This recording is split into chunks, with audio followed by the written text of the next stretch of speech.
Qyteti i Shkupit në bashkëpunim me Ministrinë e Punëve të Brendshme kanë evidentuar rreth 150 pika kritike në të gjithë Shkupin, ku ose mungojnë shenjat për shpejtësinë e lejuar dhe sinjalistikën,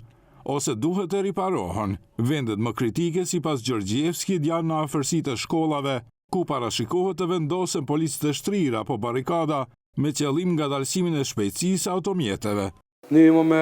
Punojmë në largimin e këtyre 150 pikave kritike ku bëjnë pjesë mos vendosja e shenjave, sinjalizimi me drita. Është mirë që u ndryshua ligji sa i përket vendosjes së policëve të shtrirë dhe nëse në të kaluarën s'ka pasur mundësi ndërmarrjet publike në bulevardet të caktuara, si pika kritike të vendosen policë të shtrirë, tani kjo ndalesë është hequr dhe do të mund të ndërhyjmë. Gjorgjevski i pyetur nga Alsat se kush do ta paguajë gjobën nëse shoferët e NQP-s shkelin rregullat e komunikacionit dhe regjistrohen nga kamerat e Safe City-t, ai u përgjigj. И во градот Скопје и во сите јавни претпријатија Edhe në qytetin e Shkupit, por edhe në të gjitha ndërmarrjet publike, përgjegjësia është tek ai që e drejton automjetin dhe i gjithë shpenzimi do të jetë në barë të atij që e ka shkelur ligjin, ndërsa atje ku nuk do të mund të konstatohet se kush e ka vozitur automjetin, përgjegjësia shkon tek udhëheqësi përgjegjës për automjetet.